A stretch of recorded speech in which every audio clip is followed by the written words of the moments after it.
Church. We want to welcome you to another session of our community conversations. And it's really a privilege that you can join on tonight with each and every single one of us.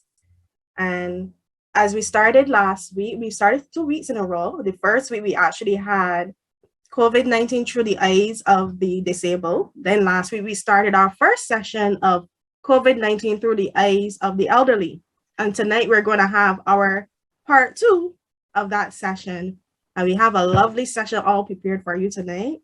So as I get ready to hand over, let me just give a word of prayer so that we can just go right in and receive all that these ladies and gentlemen have planned for us tonight. So let's just pray.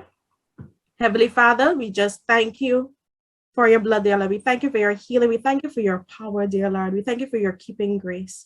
Lord, we ask that, dear Lord, each and every single thing that dear Lord is planned for tonight, we ask that we place it in your hands and we say, Lord, you take over. Lord, you do your will, dear Lord. May you speak to our hearts, dear Lord, open up our minds, dear Lord, as the things that we need to learn, things we need to put into place as well. I pray that, dear Lord, you will cover each and every single person who would have offered information, that, dear Lord, you'll continue to bless them and use it for your honor, for your glory. Prepare the hearts of your people as well. Lord, we pray that, dear Lord, even as this information will come to us, dear Lord, we'll be able to use it wisely. We give you thanks, give you praise in Jesus' mighty name. Amen. And blessed evening. And I pass you on to Lisa at this moment. Good evening, everyone, and welcome again to part 2 of our session which started last week looking at COVID-19 and the elderly. So this evening, we're going to continue focusing on that theme, but I want to start first by saying that we're going to change the title elderly a bit. I was sharing with our guests earlier that I was discussing this issue with my mother, who's 79 years old.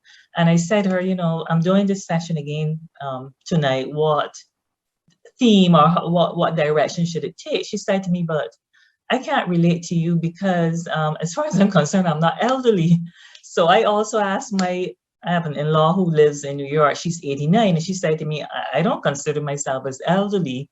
So maybe elderly might be a construct, it might be a state of mind. But what we decided, and I discussed this with the panelists before, is that instead of talking about elderly, we'll talk about seniors, our seniors. So we're looking at those older adults, those persons who may be 55 and older.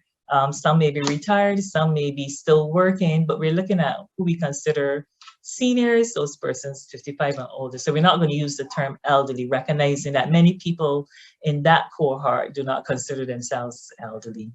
So I want to start, let me first introduce my guest. I have with me Marilyn Rice-Boehm, and you may know her because she's the president of BARP. She was also affiliated with the National Organization of Women several years ago. We also have Dr. Ambrose Ramsey, and Dr. Ramsey has been a physician for almost 26 years, and he specializes in geriatric care. And then we also have one other gentleman, and this is our own Pastor Jefferson Spencer, who said to me before we began, we were chatting, I'm a proud BART member. Yes, I consider myself as a senior. So we have a great panel here tonight. We're really looking forward to hearing from them about the impact of COVID-19 on our seniors, right, Ms. Boyd? Marlon Rice-Boehm, right? Seniors, yeah, we're not going to use that term elderly. So I'm going to start first with Ms. Rice-Boehm, and we know that BART comprises of persons, BART membership comprises of persons who are, no, I think they're starting out from 40, but the bottom line is that we have people who are working in that category of seniors as well as persons who are retired. So maybe you can share with us from your perspective, how did you see COVID-19 impacting this cohort? Recognizing, as I said, that your membership comprises of persons who may be working, who may sit in that category, as well as persons who are retired. Thank you very much, Lisa. And I want to applaud the organizers of this event for drawing to the public's attention the need to deepen this conversation around COVID-19. It has been here long enough, but we still don't know enough about it. So, and for the church to add its voice, one tends to, ignore is not the word, but we tend to discount the contribution the churches make in society. And so therefore, as I said earlier, I'm happy that the church has taken this initiative on board. And of course, we at BART, we are even happier that we were invited to be part of this discussion. And I recognize that we do have a very wide panel with years of experience, which would only augur well for the depths of the discussion. Now, when we looked at COVID-19, and of course, you did mention of about the age range of our membership. We start, well, when COVID arrived, we were at 50, age 50 onward, and we do have some 101 and 102 people live long, you know, so we do have those persons on our membership. We've subsequently lowered the age to 40. So I can't speak, when I make my presentation today, I'll be making it against the backdrop of the 50s. Hopefully by the time the 40s come on board, COVID should have taken its place and gone.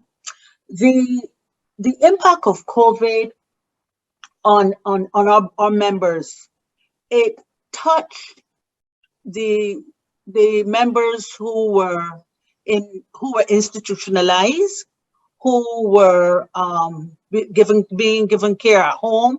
It touched them more so than the ones who were at work, because the ones who were working, they were forced then to work from at home.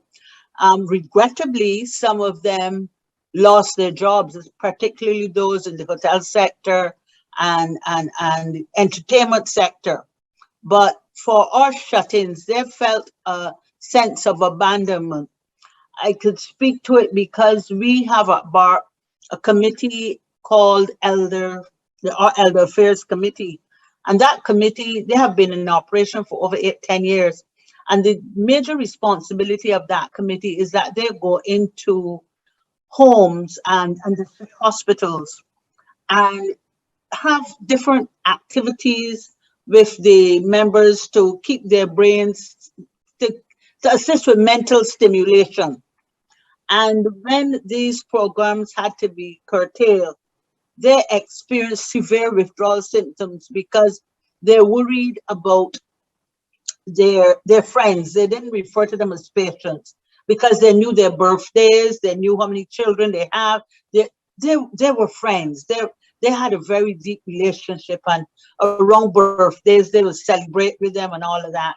So the mere fact that that program had to be disbanded, it's still, you know, we still can't go back into the institutions as yet.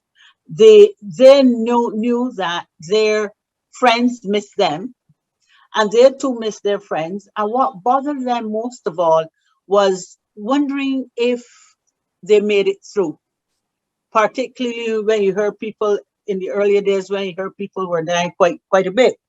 But COVID-19, when it came to our shores as an unwelcome guest, it brought with it fear of death, particularly to the vulnerable in our society, our seniors. COVID-19 has also robbed us of a huge chunk of our knowledge bank, because you do recognize that whenever they share the statistics, you recognize that our seniors are dying at a rapid rate. So it has robbed us of our knowledge bank. It has wrecked the family unit, because the great aunt, the granny, some mums as well, but a lot of the rocks, that power, that position of power, support, and knowledge, that they have all left us. And they, of course, they didn't even see it coming. So it has really, you know, it has really been I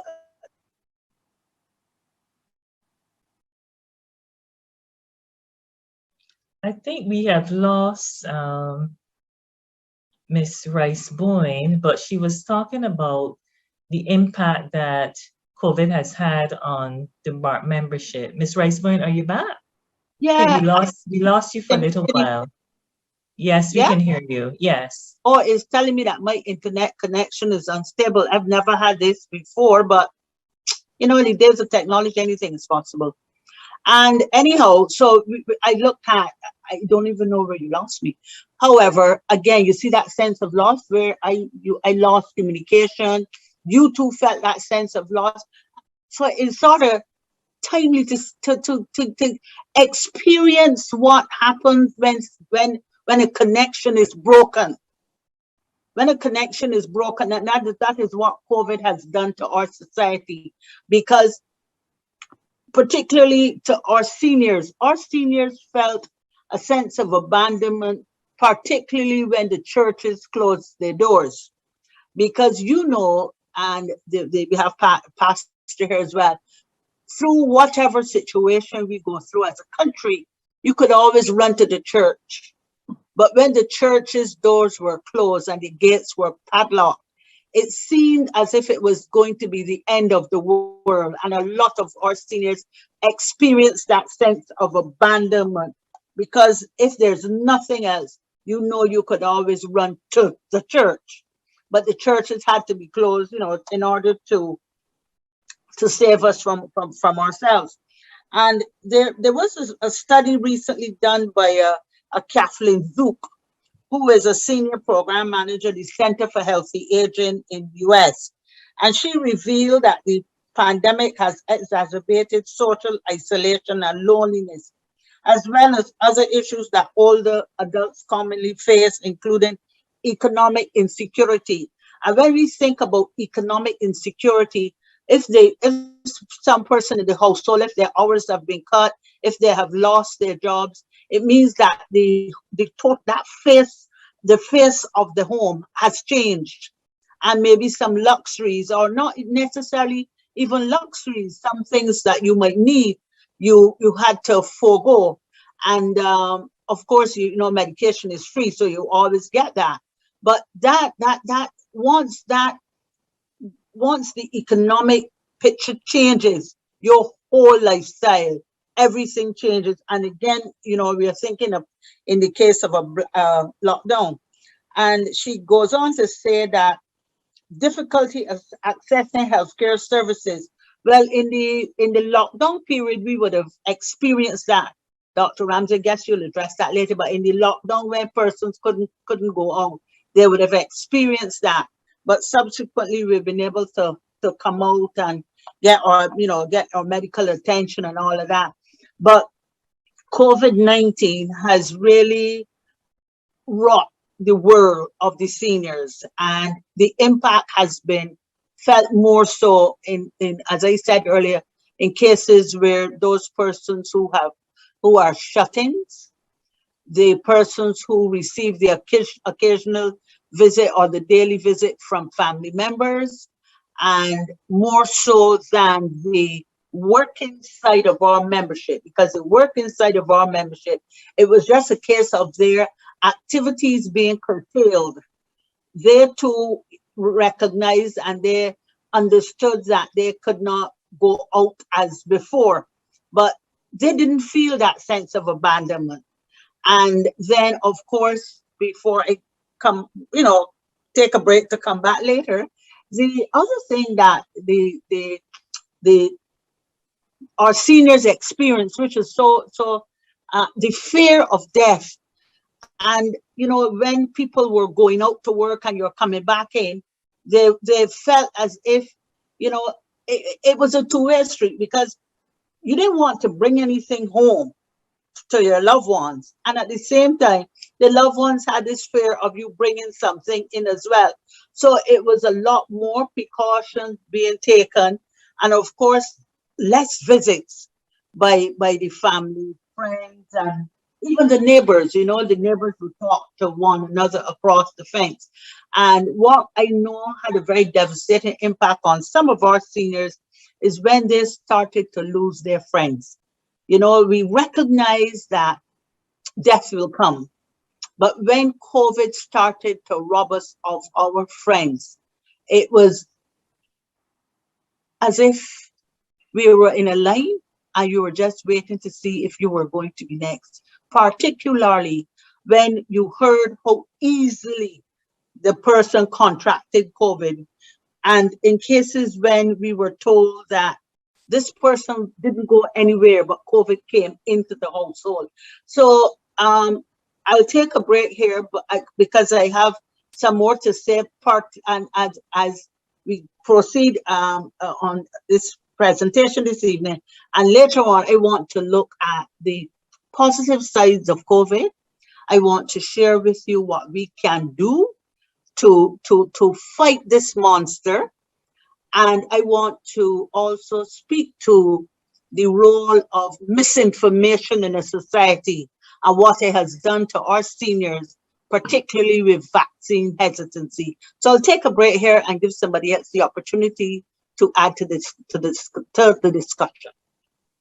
Oh, thank you so much. I mean, that was extremely important, you know, especially talking about the fear of death and the impact of the closure of churches. And I want to bring in Pastor Jefferson here. Let's look at our specific congregation. From your perspective as a pastor, how have you seen the impact of COVID-19 on the seniors in our congregation back then as well as now, because we're right now 2 years into this pandemic? Well, the reality is that the church is an extension of the community, and to some extent, the extension of family. So we could identify with much of what Marlene had to say. For many, particularly our seniors, the church is seen as a place of hope, a place of fellowship where they have this sense of belonging, particularly for those who may live alone, who may have family members either living overseas, or their sons and their daughters may have married and gone on, and they may not spend the quality time that they would like to with their seniors. And so the church is really, as I said, an extension of the family and an extension of community. So any disruption in that creates a void with the attending challenges that Marlene so aptly spoke of. One of the direct issues, for example, is our seniors struggle with this whole concept of having to register to come to church. That is foreign to them, and sometimes some of them, may not remember particularly in the earlier time, that they may not remember to register. And then when you tell them, you cannot come because you did not register, they struggled with that initially. But with challenges comes opportunities. And I think particularly for us here at the People's Cathedral, what COVID has done is has caused us to rethink some of our programs, some of our initiatives, to see how we can strengthen them. For example, we have captains that oversee groups, particularly groups of persons, including our seniors. So those type of initiatives will have to be intensified. We will have to spend more time on the phone, ministering to some of our seniors who, for whatever reason, are unable to come to the service.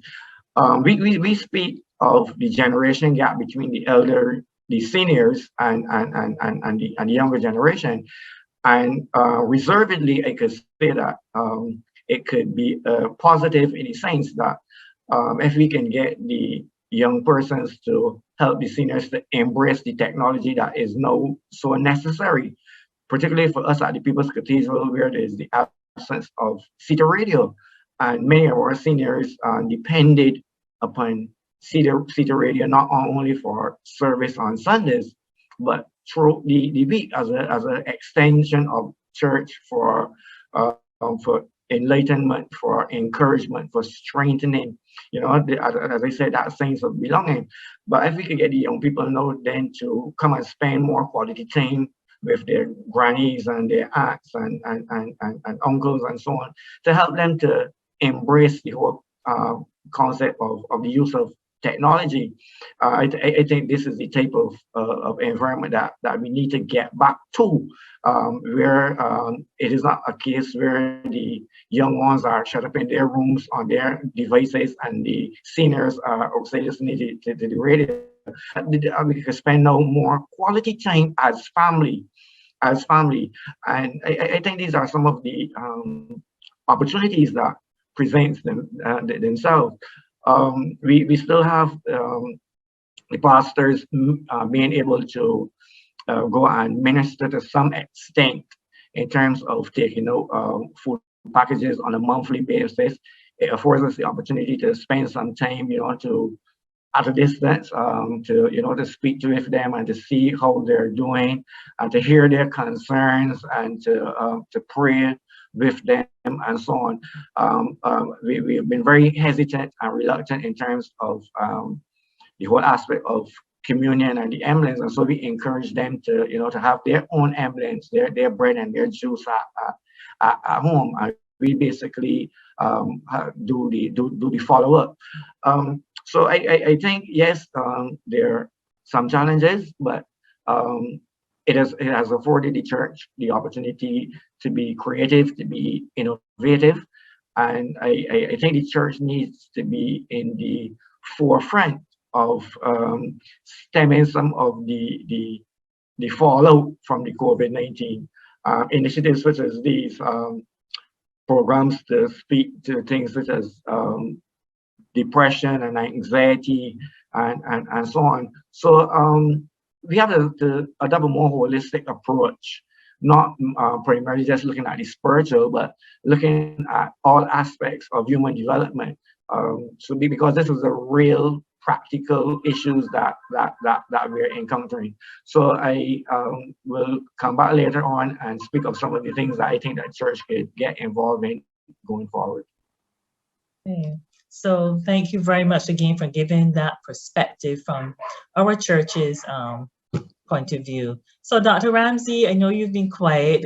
You've spoken a bit about how the seniors, have to get my terms correct, the seniors have been impacted, socially, that whole idea about fear of death. And maybe from your perspective as a physician working primarily with geriatric patients, with seniors, can you give us some perspective from a health point of view? So I'm interested in finding out how has COVID impacted when elderly people, should I say, when seniors come to you with certain symptoms? Are their symptoms different from, for example, does COVID-19 manifest itself differently with seniors compared to younger people? How are they coping from a health perspective? So I'll turn it over to you just to hear your perspective. Okay, thank you, Lisa, Pastor Jefferson, and the People's Cathedral community for inviting me to share with you this afternoon.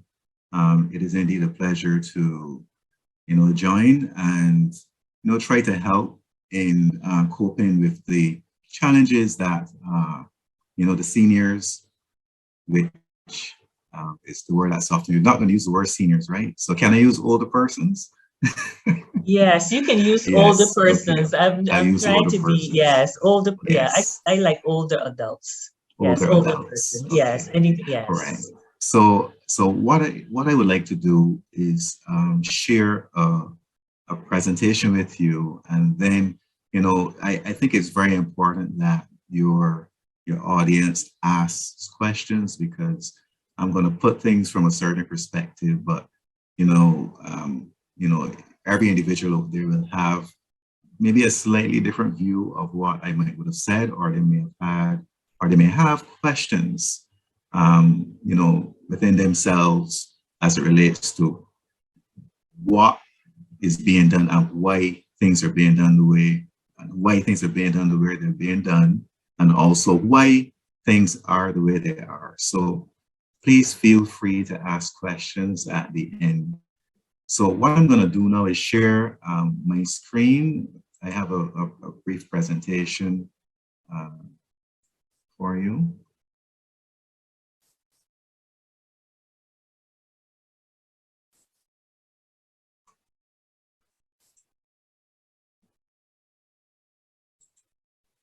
Okay.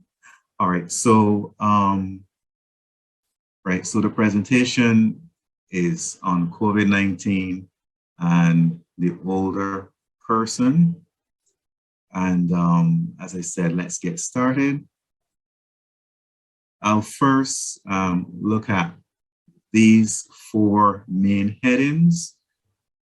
What is COVID-19? Why are older people more vulnerable? What happens when an older person gets COVID? And then I'm going to open for questions, which can come from the community or from the panel. So a brief background about COVID. COVID-19 started in China, Wuhan, China, just over 2 years ago. And it was declared a pandemic in March of 2020, not 2019. Okay. Why are older persons more vulnerable for COVID? And there are a number of changes that happen to the body as people get older. And many of these changes result from gradual loss and capacity in various systems over time. So every system in your body tends to lose capacity. It's not as, the systems are not as strong as they were, let's say, when you were maybe 20 or 30 years old. The negative changes, again, become noticeable around, let's say, maybe 30, maybe 40s, depending on the physical condition of the individual. The person may start to notice that, the body isn't as strong as or as fit as it used to be. And the body's capacity to respond to and recover from illnesses decreases significantly. So when you reach that older age, particularly the older age groups, those that are over 80, over 85, the body's capacity to respond is significantly affected. In particular, the immune system is compromised, and as a matter of fact, older persons, generally speaking, are considered as immunocompromised, as health professionals approaching, disease, particularly infectious diseases in these persons. Then, of course, you have, in addition to the negative impact of aging on the body, you also have development of the chronic diseases, obesity, diabetes, hypertension, cardiovascular disease, dementia, depression, problems with vision and hearing, incontinence, constipation, and quite often, older persons with one or more combinations of these chronic illnesses are taking a number of medications. Quite often, the medications themselves, if not taken properly or taken at the right times and in the right way, can also cause problems. Now, what happens when an older person gets COVID? Now, the symptoms that the older person develops with COVID, when they do develop COVID, may very well be the same as any other person may develop. The fever, cough, shortness of breath. The shortness of breath and difficulty breathing are signs of pneumonia. That's when the virus is actually affecting the lungs. And that is actually probably the most serious consequence of getting COVID. Fatigue or tiredness, muscle aches, loss of taste and or smell, sore throat, may have sore throat, congestion, nasal congestion, runny nose, conjunctivitis, which is redness of the eyes, nausea, vomiting, and diarrhea, headache, drowsiness, dizziness, confusion, and the person may even present with some of the complications of COVID, which could include a stroke, a pulmonary embolus. So these symptoms that the younger person can have can also present in the older person. I will speak briefly on the Omicron variant, which has taken the world by storm, and we believe is responsible for driving the current large rise in cases here in Barbados. It's much more contagious than the previous variants, and so that means it's very easy to spread. And but the symptoms with most cases of Omicron are milder than the previous variants that we would have had before.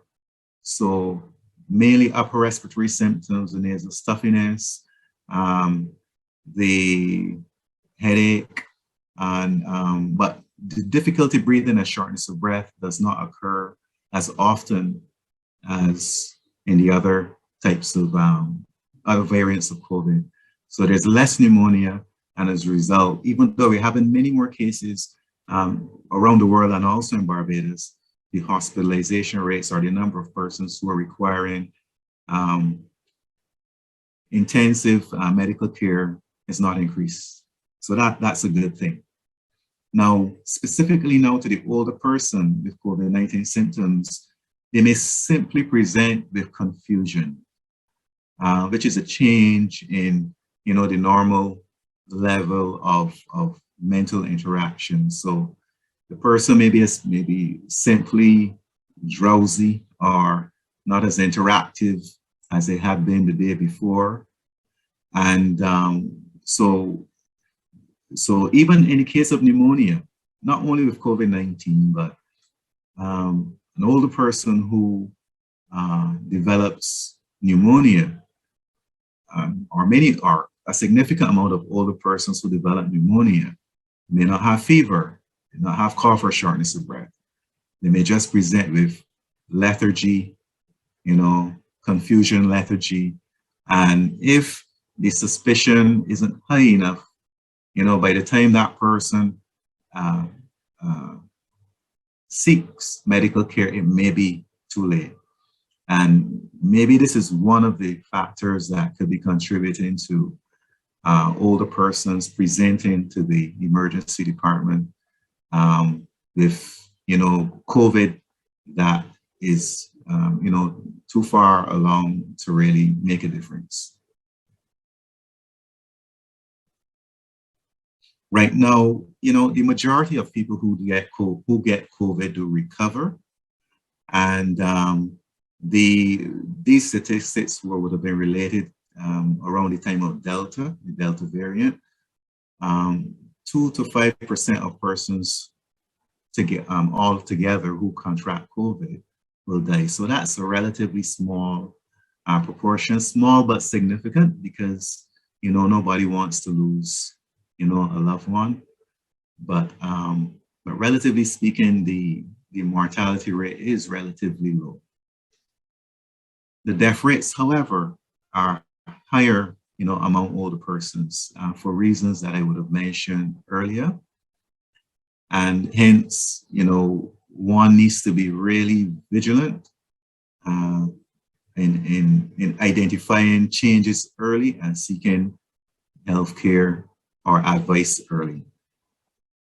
Right, the psychological impact of COVID-19 would have been touched on by Ms. Rice-Bowen, and depression is also a complication of having had COVID, and even people who are going through the illness, suffer these mental issues. And I know you would have had this addressed last Sunday. Also, the person with dementia can have worsening of the symptoms of dementia. And of course, social isolation, as mentioned earlier as well by Marilyn. And then, there's this new disease syndrome, long COVID. So this is where after the illness has resolved, the virus has cleared from the body, the person still has symptoms that are, reminiscent of the COVID illness. So people suffer with fatigue, for weeks, after having recovered from COVID. They may have a persistent cough and shortness of breath, again, after COVID, without any, active pneumonia going on.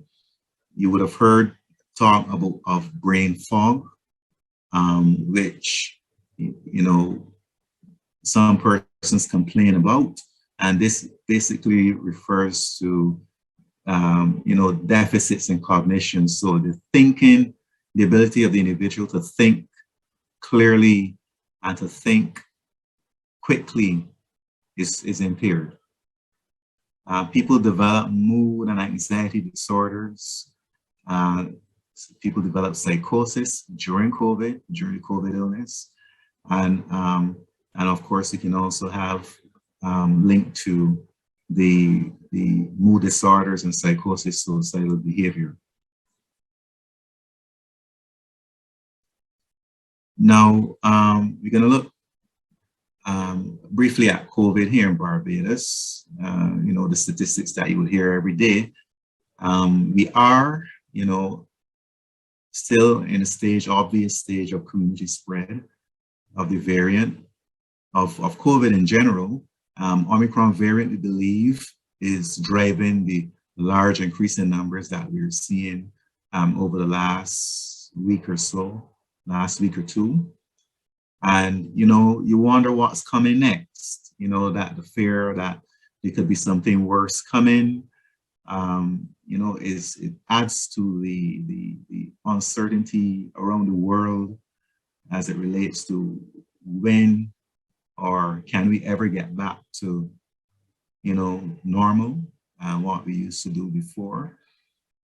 And hence, it's been recognized that we have to prepare and, learn and start living, with the virus. We have to adapt our lifestyles and we have to use whatever, ammunition we have available to help to get back to normal. So this you see probably every night on the news or hear every night on the news. This is the statistics for January 22nd. And so you can see, if you look at the new cases, there were 626 new cases yesterday. And the number of persons in the isolation facilities is 122. The number of persons in home isolation, 7,073. So that, supports the experience in other countries that even though we're having a much larger number of cases, the number of persons requiring, specialized care is not increasing at the same rate. So the dashboard also lists, as you would know, the total number of deaths that we would have had over the period, and also the number of vaccinations, the vaccination status. And I mean, we're moving slowly, but in the right direction. And as you can see, that we have just over 64% of the eligible population in Barbados who can be vaccinated. So that is a good move, not where we would want to be, but it's a move in the right direction. Right, so this slide, next slide, is from the 21st of January. And again, it reflects now the number of persons in, if you look at the first column, which says primary isolation, right? Those are the sickest persons. And you can see a total of 20, okay? And then the next level of persons who are also pretty ill, but is 55. And so those numbers compared to the total number of persons that are currently, positive with the virus is significant. It is really not very high. Now, how do you protect yourself from the virus? And I mean, you all know this, so I'm not going to spend too much time on it. The physical distancing, 6 feet is ideal, better than 3. Wear a face mask at all times, and that mask should cover the nose and the mouth. Hand hygiene, soap and water, or convenient, easy to travel with alcohol-based hand sanitizer. Get vaccinated, unless otherwise advised by your doctor.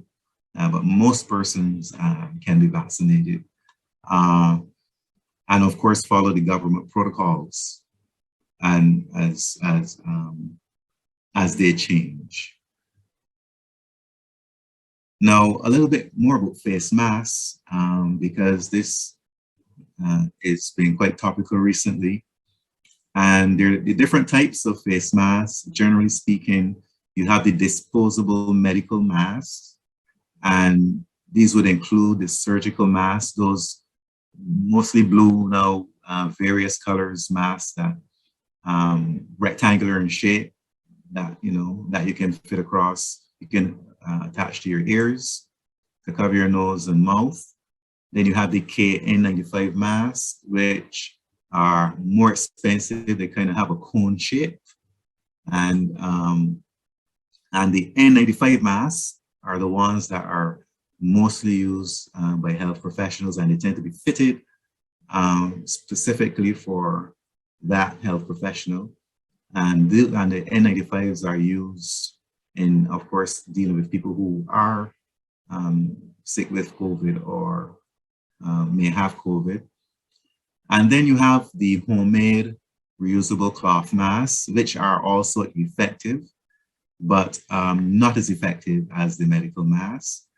And there's actually a recommendation, the WHO has actually recommended, and the CDC as well, that the disposable medical masks do offer better protection, and they are recommended for groups of persons who are at a higher risk of becoming seriously ill with COVID.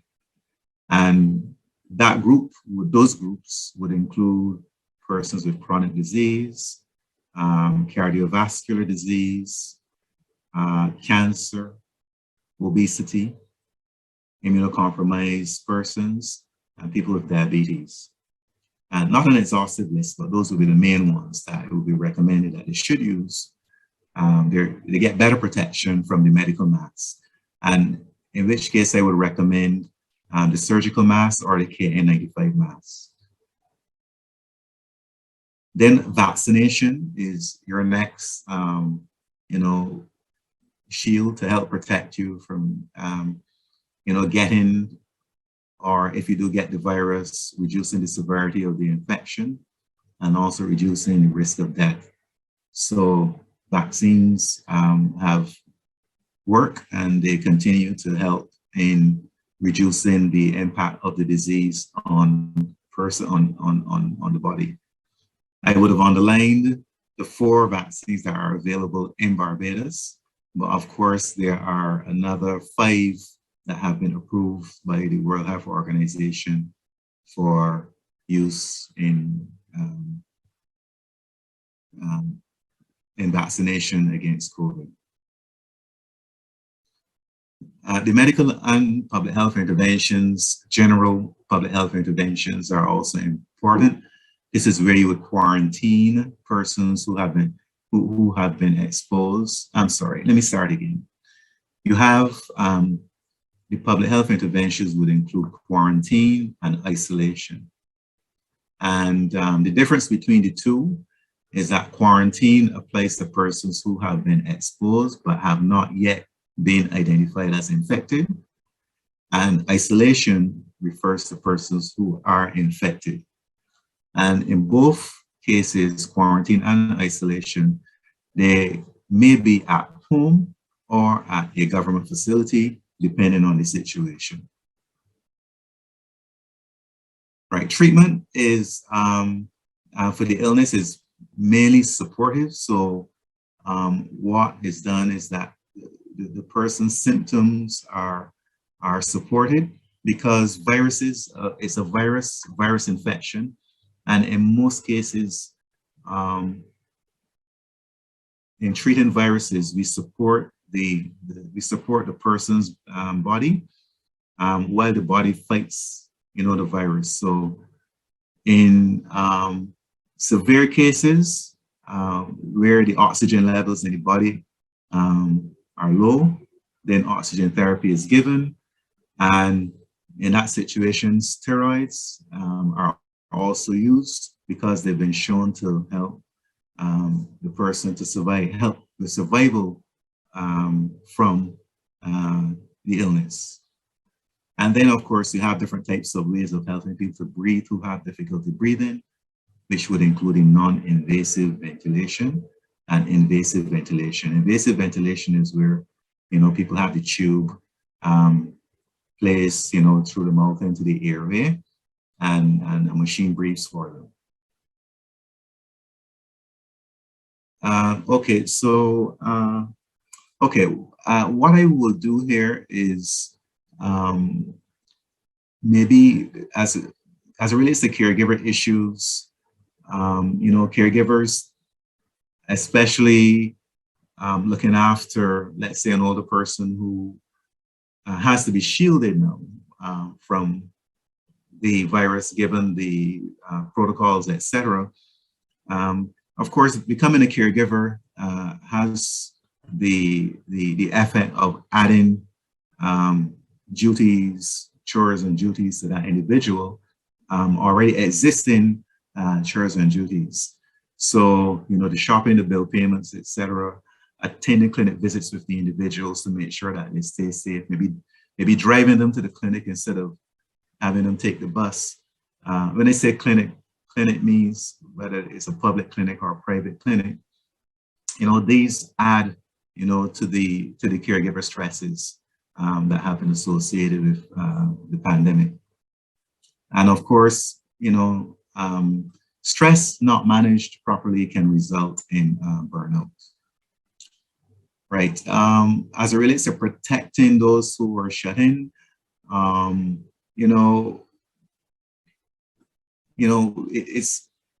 we need to adhere to strict protocols. If the necessary, you can wear a mask. If you live in the home with a vulnerable individual, you go out to work every day, you're not sure if you've been exposed, you can wear a mask when you're in the house, whenever you're interacting with that individual. You can sleep in separate rooms if necessary. And of course, getting tested will help you, within the time frame recommended, will help you to identify if you have been affected and needs to be treated or isolated. And of course, remote monitoring is another. Remote monitoring, remote communication is an option that can be used as well. Right. So, many of these have been touched on by Marilyn: loneliness, social isolation, reduced attendance at church, depression, neglect of chronic illnesses due to the reduction of the ability to attend clinic visits, especially early in the pandemic.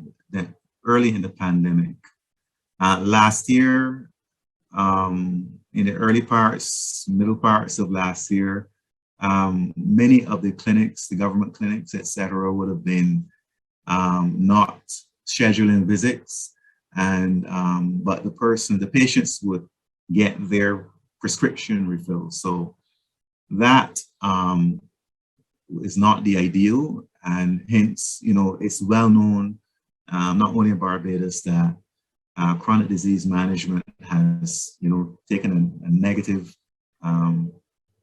hit during this COVID pandemic. Right, so I will end by saying that, addressing these isolation issues that have come about because of COVID is going to need a lot of creativity. And generally speaking, the electronic devices help. But, you know, creativity, you're going to have to find ways of reaching the older persons in different ways, different persons, different ways. This brings me back to a point that was made early in my education in learning about, you know, how to deal with older persons, is that every older person is unique.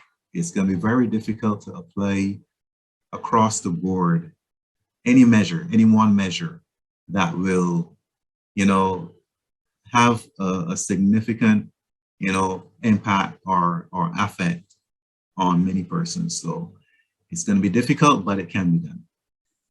And I will end at this point. Thank you. Thank you so much, Dr. Ramsey. You really got a thorough perspective of the symptoms in older persons. If they do have long COVID, what are some of those symptoms? And I like the point, I appreciate the point about the confusion being one of the symptoms in elderly persons that you may tend to miss, and you may think it's something else, whereas in fact, it could just be COVID, but manifesting itself differently. So that's quite interesting. But I want to ask both you and Ms. Rice-Boyne, looking at COVID-19 within the context of overall wellness, because we do have active seniors, we have those who may be shut-ins and so on. So what advice would you give to seniors who are active, those who are not, in terms of wellness? Because you talked about, you know, the mask. We often hear about the mask, the, you know, washing your hands or keeping them sanitized, the physical distancing. But is there anything else that perhaps needs to be done if we look at COVID within the context of wellness? And one of the points you made, Dr. Ramsey, which I know I've seen several articles emerging, that many countries now are viewing COVID-19 as endemic rather than a pandemic, meaning it is something that is here to stay. We're going to live with it. They're going to treat it just as another illness that people will have to live with. So what recommendations would you give to any seniors or any older adults who are currently listening to this program in terms of how do they live with COVID, and not just in addition to the vaccination, the washing of hands, the physical distancing? Any advice from both of you, from any of you? Okay, maybe I could jump in here first. Sure. Before I go to answer that, Lisa, I want to speak very briefly on the digital divide. And I think it was Pastor Jefferson and Ambrose that hinted on it just now with reference to how do seniors stay connected.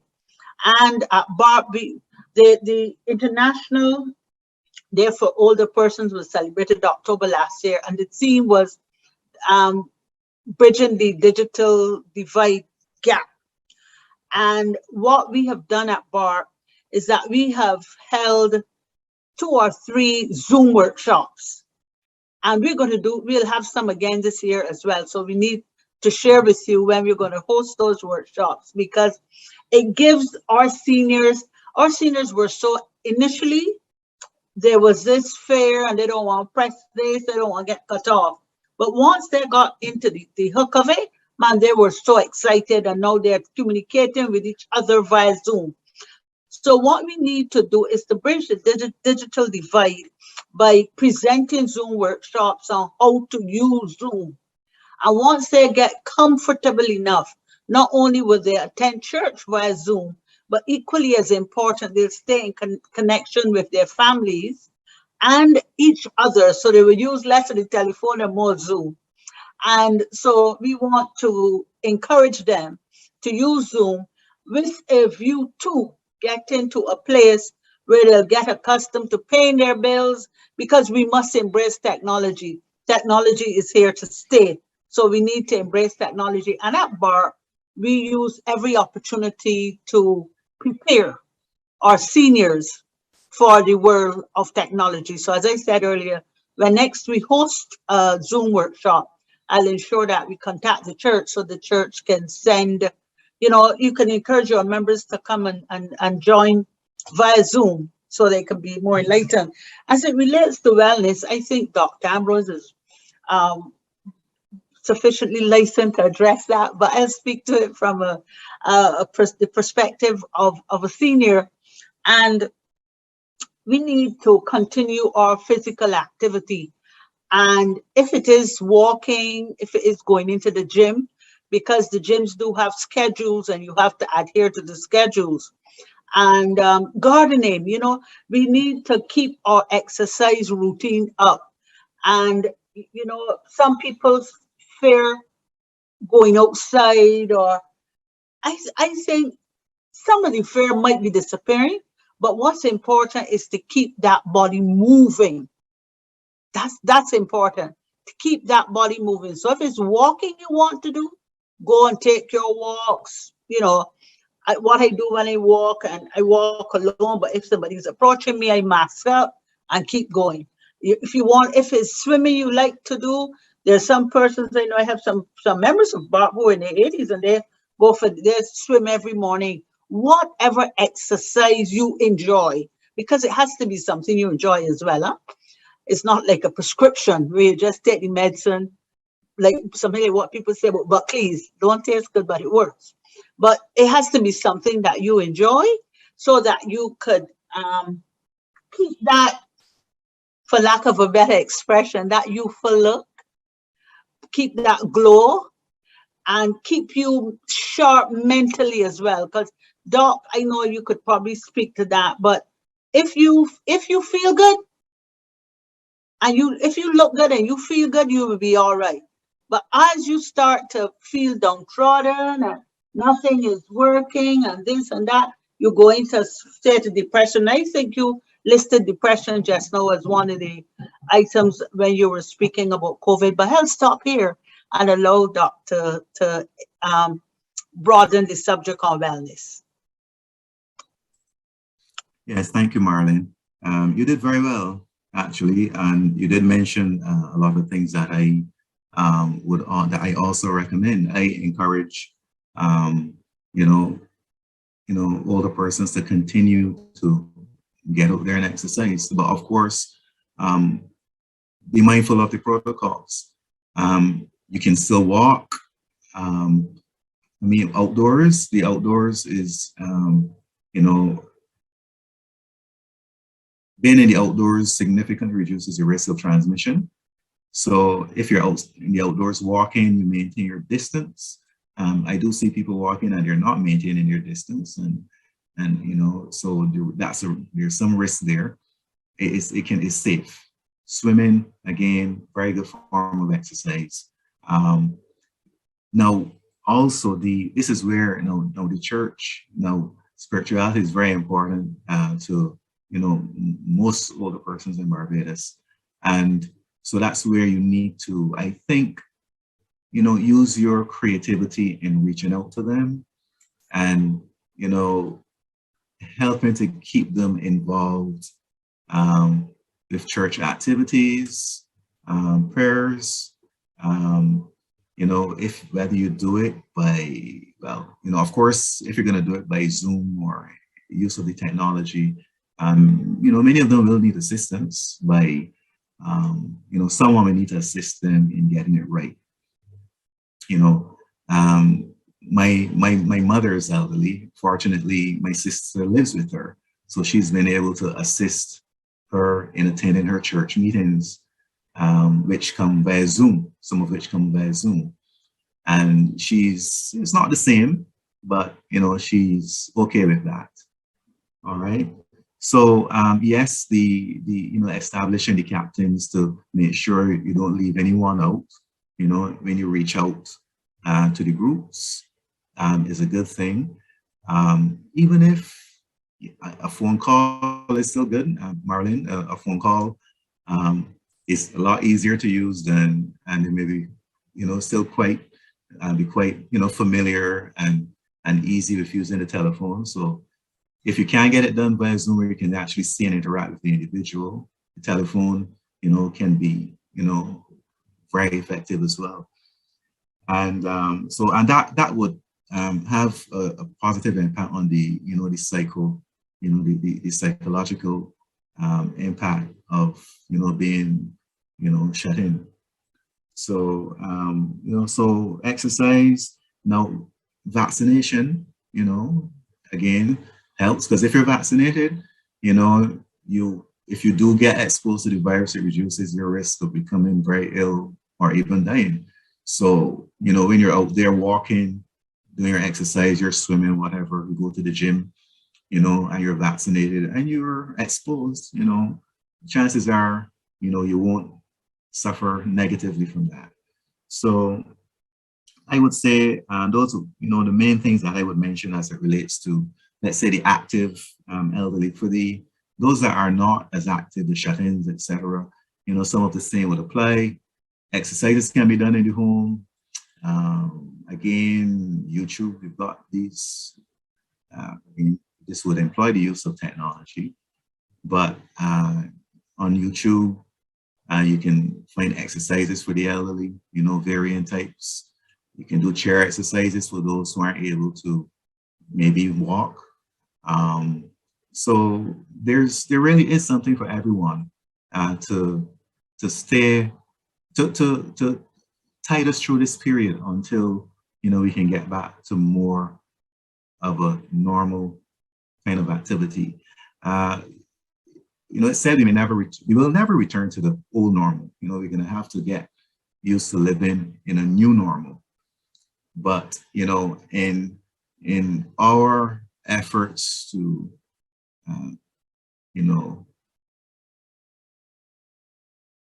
let's say, adjust to this new normal, we're going to have to be flexible. They say older persons find it hard to learn new things, but, with the help of, the family, whether that family be, blood relative or the church family, we can do quite a bit. Okay. What about nutrition? Because I found in the early part of the pandemic in 2020, before we had vaccination, we were focusing a lot on building our immunity through exercise, through eating. Is there still a role for that? Because you don't hear much about that anymore. So especially, you've noted, both you and Ms. Rice, going that the elderly tend to be the most vulnerable, the ones that will most likely, if they do get COVID, probably will succumb to it. So what about those other things in addition to exercise, nutrition, taking your medication, managing your comorbidities and so on? Any thoughts on that?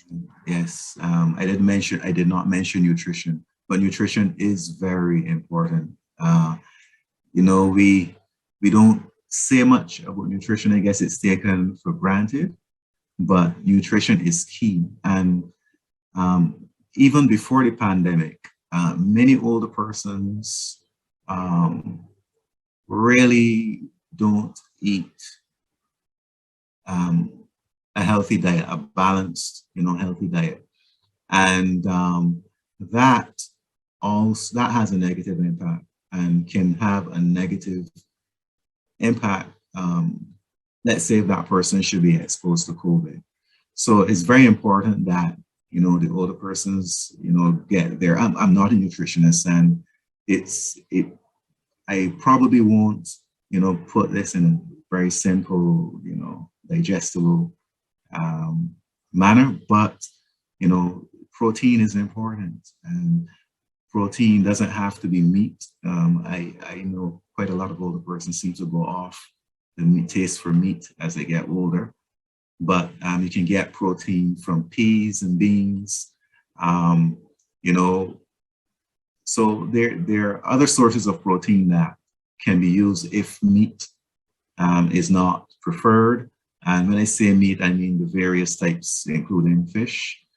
So, and it's important that, someone, if it's not recognized that this person is not really having nutritious meals, that will have a negative impact on the immune system. Okay, which of course will have a negative impact on the body's response to COVID infection. So water intake is very important. Hydration is important in maintaining, cell function, kidney function, brain function. The body is more than 70% water. So if you become dehydrated, that alone, becoming dehydrated alone can cause anyone, including older people, to become drowsy and lethargic. I've seen cases where someone is dehydrated and they may have a fever, a low-grade fever, very low, maybe say a temperature of 37, and there's nothing else wrong, it's just that they're dehydrated. So nutrition is very important, Lisa, and it's something that is often neglected and in the older community. So thank you. So we've heard, if you're an older person, you're listening, remember, if you're going to protect yourselves from COVID-19, exercise is important, nutrition is important in terms of building your immunity, as well as following the other protocols, which would be the hand sanitizing, wearing your mask correctly, and so on. So we're looking at preventing COVID-19 in a holistic context rather than just from a narrow context. I want to go back to Ms. Rice. Marlene, you had said earlier that there were two issues you wanted to talk about, the positive impact of COVID-19, and there was one other issue. Would you like the opportunity now to speak on those issues? And then I have a question in the chat that I want to raise to all three of the panelists. But I'll listen to you first, Marlene. I'll allow you to make your point. Okay, thank you. Thank you very much. I will be brief. Some of the positives of COVID is that COVID reshaped the world, and it accelerated the use of technology, because whereas we recognize we all had the laptops, the iPads, the phones and everything, but we never used them to the fullest extent. We are now more tech savvy today than we were prior to 2020. It also defined new rules of communication, and it highlighted the importance of people and not material acquisitions, because when the pandemic hit, everybody, you were more afraid of losing loved ones as opposed to losing a piece of furniture, a car, a house, or whatever. You recognize that people were important. And one of the things I want to touch very briefly on is that at BART, we conducted a survey among some of our members, and the survey revealed that 70% of our membership are fully vaccinated. And I would want to encourage the church to have a survey among your members. And as a result of that survey, before I go on, as a result of that survey, we hosted 2 vaccination clinics at BART. And I want to encourage the church to host vaccination clinics at the church, because you are more in touch with your membership. You know the members that are not vaccinated, and persons who are not vaccinated might not necessarily, they might be a member of your church, might be a member of BART, but if they had to choose, they'd be more inclined to go to the church. You have that power of influence among your membership, and we need to use that influence to break the gap of vaccination hesitancy. So I want to encourage you to host host vaccination clinics, and like this session that you've held it last week and this week. This too is an important source of knowledge for your membership. And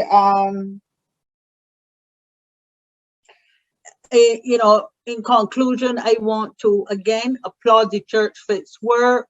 Recognize, for all of us to recognize, as Dr. Ambrose said, that it's here to stay, so we have to learn to live with it. And we need, therefore, in order to live with it, one of the factors that we must embrace, and that COVID has uncovered, is the use of technology. We can't shy away from technology.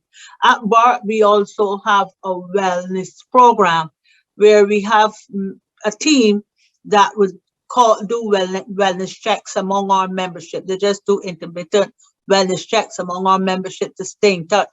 So I would want to encourage organizations, the church in particular, to reach out to your members. You know where they are. So you don't have to, redefine a method of getting to them. You know where they are. You know what their needs are. So you need to reach out to them, stay in touch with them. And for those who are still hesitant about the vaccine, you need to leave them. They will follow you more so than they will follow another organization, because in this whole COVID-19 scenario that this umbrella that we are living under right now, we want to save lives. We want to strengthen communities. And in order to save lives and strengthen communities, we must inform our members and our communities at large. So through that method of communication, we could save more lives, strengthen communities, strengthen the family unit, and look COVID in the face, because we'll be more prepared to live with it. Thank you so much. And what you actually said really fits into the theme of our church, which is beyond membership, building stronger communities. But I want to ask you a quick question. You talked about, I know we're soon running out of time, about technology, and that's been one of the positives about COVID-19. And we also heard that last week as well too. But seniors are not homogeneous, even among the active ones. And there's some who live alone, there's nobody there, they don't have access to tablets and so on. And I think as we were speaking, I don't know if we were talking about a certain cohort of seniors, those who have access to the technology. But what about those who don't, those who live alone, who depend on the church visits? How do we reach them? How do we engage them? How do we prevent them from having the issues associated with social isolation? And I want to also raise a question that came in the chat where it was saying that, the culture today is really different from it was before. And is there value in perhaps polling our membership, and this could be our membership, our seniors at People's Cathedral, or our seniors? I know you said you did a survey, which is great. But is there value in doing more of that to really find out what are their needs, and then implement then the programs to suit what they have said that their needs are? Is there value in doing that? Is this more of what we should be doing rather than assuming that all of our seniors are homogeneous, whereas in fact that they're not? And that's open to Pastor Jeff, to Dr. Ramsey, to you as well, Miss Rice Boy. Marilyn, yes, Marilyn. With the absence of, let me see, everybody here should be in the age group that you remember Radio Fusion. But this is where radio comes in, because we do recognize that not everybody has access to even the telephone. And we need to see radio responding to the community. So this is maybe where the church, we do have a radio program, but maybe we need to see more radio programs addressing the needs of our seniors and reaching to them as well. And as I said, we don't have Radio Fusion again. And I was surprised when I heard Pastor Jefferson said that CETA radio isn't there again either. But radio would help us to fill that gap. So therefore, radio, the media, should look at donating some time, some airtime, as part of their social contribution to the seniors who are the builders of this society. Let them demonstrate how much they care about seniors. You just need a half-an-hour program a week, but it would give the seniors that hope. I remember as a child, so which is not too long ago, right? You remember Portia Faces Life, and there was a program used to come up Q3 called The Quiet Time on Radio Fusion. But I remember when the evening programs in particular came, Granny stopped whatever she was doing and she sat in that chair by the radio to listen to Quiet Time. So we need to go into their homes, and the only way we could go into the homes of those persons who don't have the tablets and the access to the technology is through the media, because some of them don't have television either. So we have to get in there through the media to break that gap of loneliness. With reference to the value of polling, yes, we need to, I would suggest you do have that, conduct a poll within the church, because there are times as planners, we sit and we plan, but sometimes we don't uncover all the needs because we are planning from our perspective and not digging deeper to find out what our members need. So there is so much value in a poll, and I highly recommend that you conduct a poll to uncover the needs that exist within the church. COVID might be one, but there might be another need for sessions, like we have sessions via Zoom for our members, and we did sessions on fair trading, consumer awareness, and this year we are going to be building out some more programs for our members. So you might find that there might be other needs that you might never have thought of, but those needs can be uncovered through the use of a poll. Lisa, Pastor Jeff? Go ahead. I embrace all of what Marlene said, but I still have some concern because we know that we are social beings and we love to hug and we love to kiss. One of the things that have impacted us is that sometimes it is not always possible for us to correctly assess what the needs of some of our shut-ins are over the phone. So sometimes it's beneficial for us to, pay a visit and to see, what are their personal hygiene, they want their hair combed, or or what are they doing around the home. So I think that we may need to form a kind of niche with the home helpers in terms of communicating with them and to let us know exactly what the needs of some of our shut-ins are, because our shut-in ministry has been impacted. Also, our hospital ministry has been impacted. Prior to COVID, at least one of our pastors or one of our elders was paid a weekly visit to the Queen Elizabeth Hospital to pray for those that are sick. We also have had one or two members in district hospitals, geriatric hospitals, occasionally the psychiatric hospital, and these are some of the things that has negatively impacted us. How can we get to minister to the sick? It may be difficult to have the technology available in the hospital and so on. So that physical presence is seriously being missed. We also had, on the other hand, the opportunity to attend to some of the counseling needs of those that were bereaved. We had a situation where it were both sides of the fence.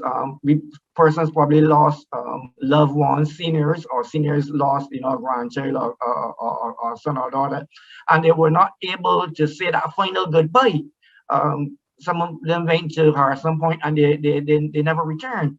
In the earlier instance, we had a situation where some of them could not even attend the funeral services. At a point in time, they were restricted to 5 or 10 persons. So these are some of the real challenges that we have had to face. I know and I appreciate that we have to find creative and innovative ways of reaching out.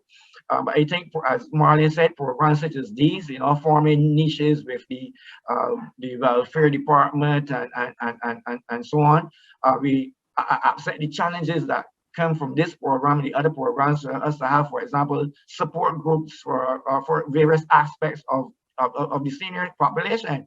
The Alzheimer's Association, for example, getting Marlene to have forums at our various places of worship to reach out and to interact and to let us know exactly how we can assist in terms of going forward. So I embrace the fact that the church has a pivotal role to play, and I think that we will welcome the opportunity to come on board to assist in terms of meeting the challenges head on going forward.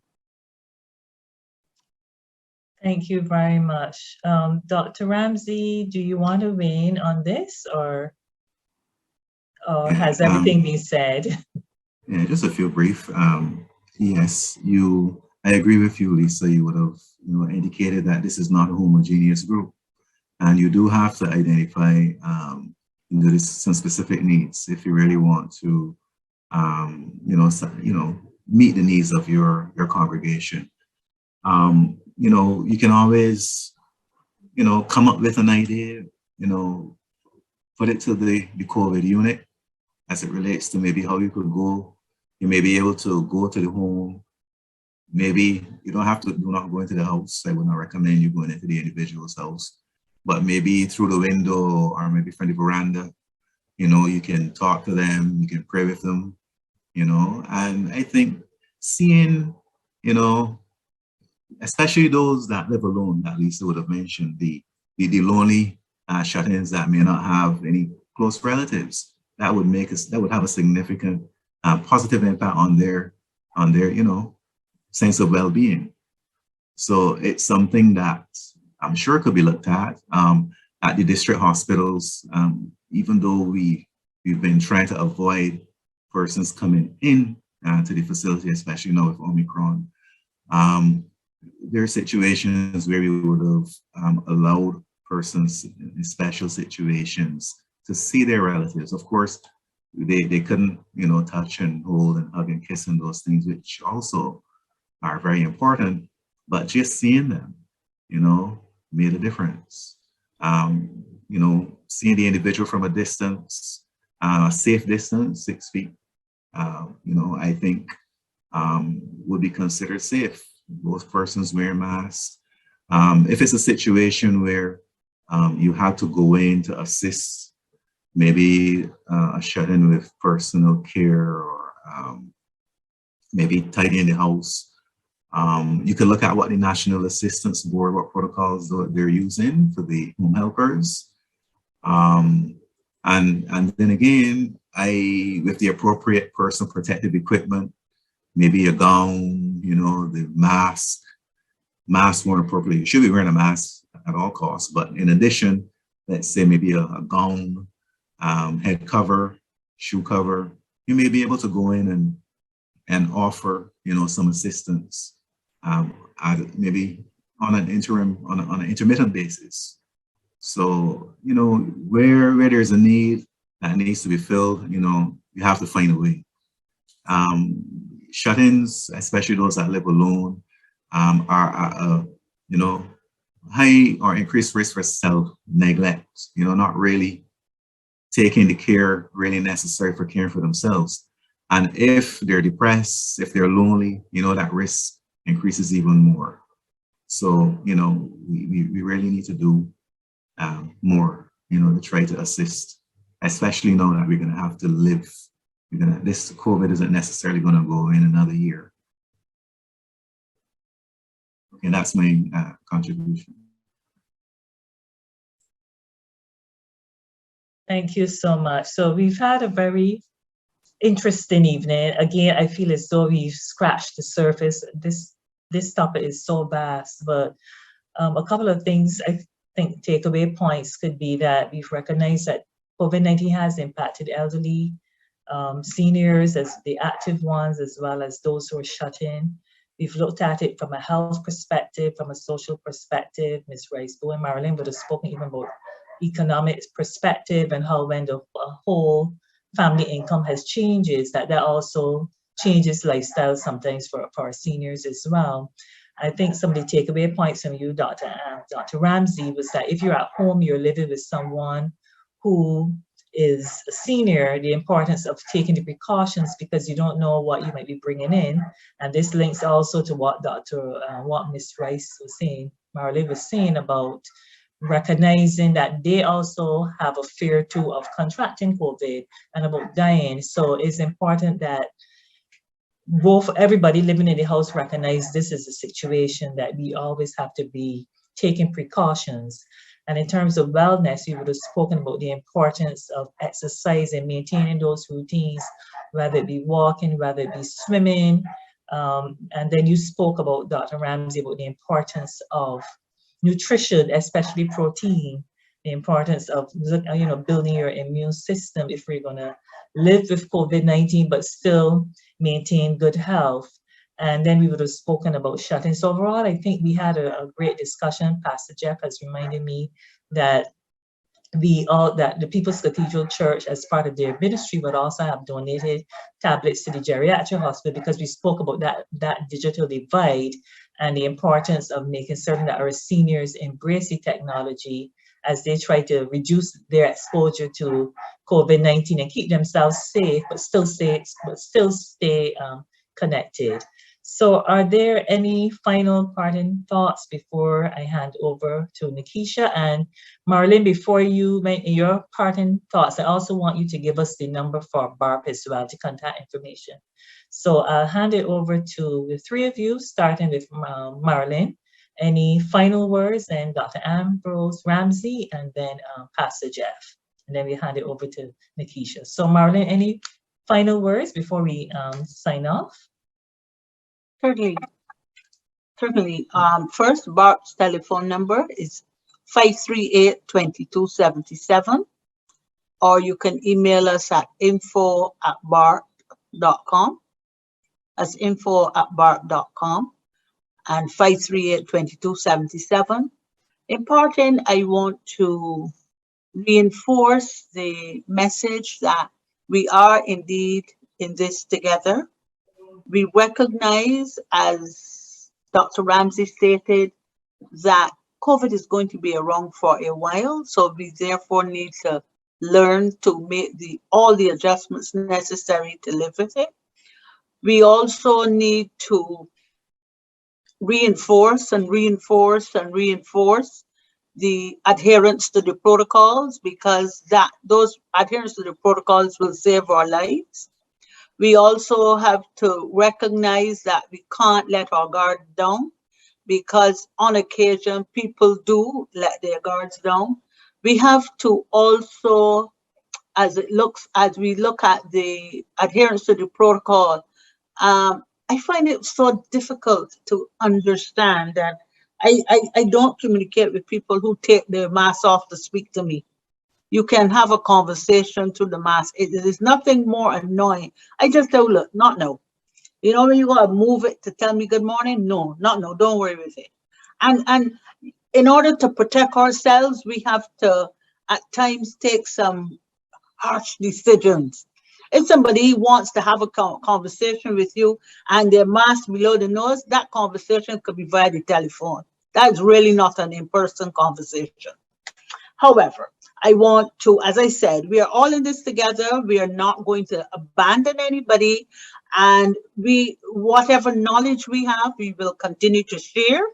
And we recognize that collectively, not individually, collectively, we could help to strengthen the community. And I quite like the theme that you all have chosen, the church have chosen, with building communities or something like that. But it is about strengthening the community, and we strengthen communities one member at a time. So BARP, again, we are very grateful that we were invited to participate.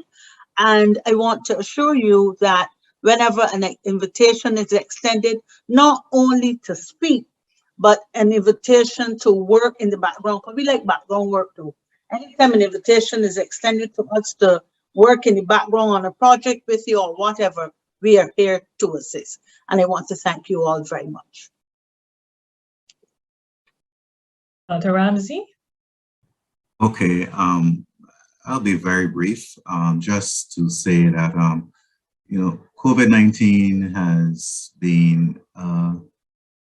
has placed a terrible burden on the older population in terms of restrictions, loss of life, and also loss of friends and loved ones.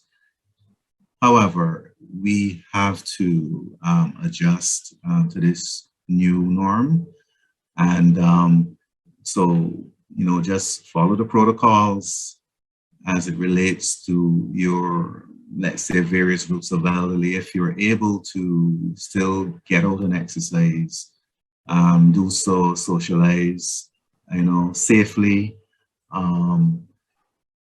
As it relates to the shut-ins and those that will need assistance from others, they're the ones that we will need to find ways of reaching so that we can continue to, support them and help them to, still feel a part of the community. And as it relates to, let's say, the general health, this is for everyone. Even though COVID is here, one should not neglect the fact that any other chronic disease that you have needs to be monitored and managed, because if you do get exposed to COVID, you stand a much better chance if those are, under control. So go out there and, try to get back, to life, but do it safely. And that's where I will end at this point. Thank you. Thank you. Pastor Jeff. Well, from the counseling ministry's perspective, I think that the dialogue was indeed necessary to stimulate the discussion and to create an awareness that will help to inform us in terms of the types of intervention initiatives that we can have to facilitate.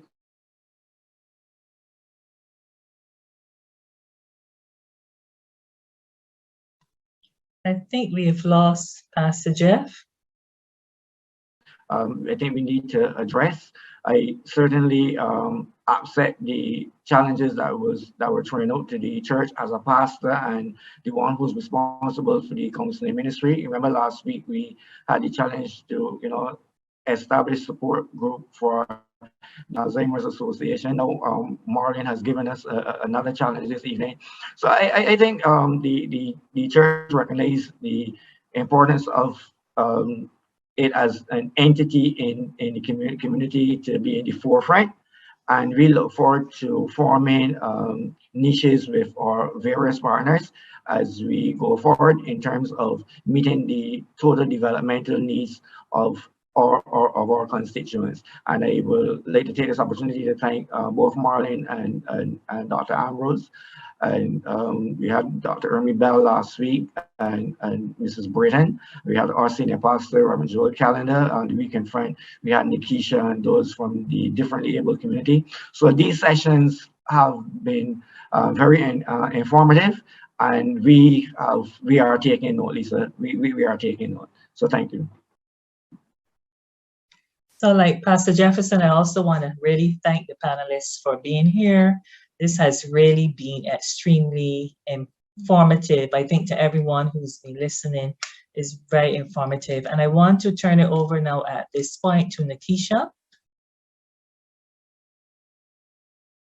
And I believe that it was a very informative session, and I really do appreciate each and every single person that came on board with the counseling ministry to make sure that this was very effective, that we were able to not only get information, but we were able to put things into practical use that we can go forward not only as a community out there, but as a community here at the People's Cathedral, as we continue for our theme, fostering community, so on.